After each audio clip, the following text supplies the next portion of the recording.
आज हम आप लोग को बहुत ही आसान तरीका से गुणन वृत्त गुणनखंड विधि से आप लोग को सवाल बताएंगे। तो चलिए हम अपने सवाल की तरफ चलते हैं, देखते हैं कि हमारे सवाल में क्या दिया गया है। सबसे पहले तो इसका हम ऊपर वाला पढ़ते हैं, देखते क्या है। वृत्त गुणन विधि से हल कीजिए। यहाँ पे हमको सवाल में दे दिया गया है 11x प्लस 7 बटे 22x प्लस 13 बराबर 6 बटे 7। तो इसका हम करने से पहले हम लिखते हैं हल। हल लिखने के बाद इसको हम इसी तरह का लिख, क्योंकि ये तो हमारा प्रश्न है, प्रश्न में इसको हल नहीं करेंगे, प्रश्न से नीचे उतारेंगे तब इसको हल करेंगे। चलिए उतारते हैं। यहाँ हो गया 11x प्लस 7 बटे 22x प्लस 13 बराबर 6 बटे 7। इसका गुणा होगा इसमें और इसका गुणा इसमें। तो चलिए करते हैं हम। यहाँ लिखा है कोष्टक में 22x प्लस 13 कोष्टक 1 बराबर है तो बराबर।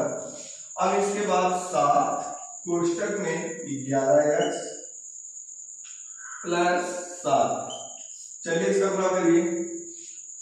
अगर हम 6 का गुणा 22 में करते हैं तो 132 आएगा। कैसे आएगा? 6 दूनी 12 के 2, 6 दूनी 12 1 13 132x प्लस इसी तरह 6 का गुणा 13 में 6 3 18 के 8 हासिल 1 6 कम 6 1 7 13 6 78।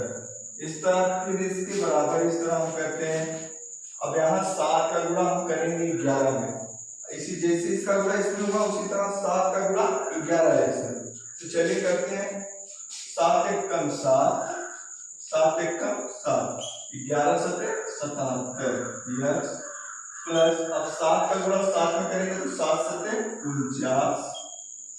यहाँ तक हमारा हो गया। अब हम चर को चर के साइड करेंगे और अचर को अचर के साइड। इसमें चर और अचर क्या है? चर आपका देखिए a है और अचर आपका a है। चर आपका a है और अचर आपका a है, यानी कि जिसमें x लगा हो या तो a to z में कोई भी चर लगा हो, चर हो या अचर।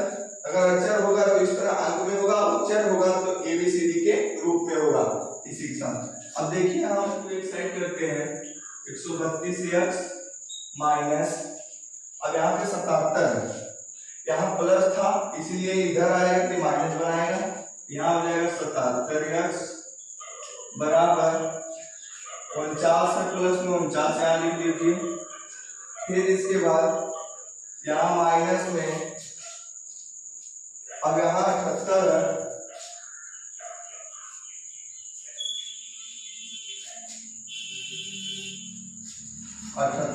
अब यहाँ पे हम इसको माइनस करते हैं। चलिए देखते हैं कितना आता है माइनस करने के बाद। यहाँ अगर 2 में से हम 7 को घटाएंगे तो घटेगा नहीं, घटेगा तो ये 2 जाएगा इसके पास, इसे एक हासिल लेगा तो हो जाएगा 12 में से 7 जाएगा तो आपका बचेगा 5। उसी तरह फिर अब 2 यहाँ बचा तो ये दोनों संख्या को हम एक साथ कर लेंगे, हो जाएगा 12 यहाँ 2 है जाएगा इसके पास, ये लेके जाएगा एक हासिल, इसको यहाँ भी 12 हो जाएगा। 12 में से 7 जाएगा यहाँ भी 5, बचा x बराबर। अब इसी तरह इसमें घटाते हैं, उल्टा तो घटेगा नहीं, चलिए घटाते हैं।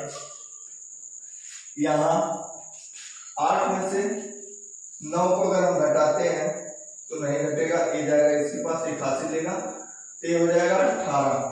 18 में से 9 जाएगा तो 9 बचेगा, और यहाँ 6 में से 4 तो 2 यानी कि माइनस 29 आ गया। फिर इसके बाद अब हम इसमें देते हैं भाग, देखते हैं क्या आता है।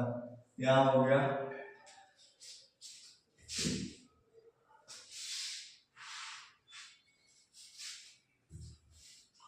यहाँ हो जाएगा x बराबर -29 बटे 55। यही है हमारा आंसर। धन्यवाद।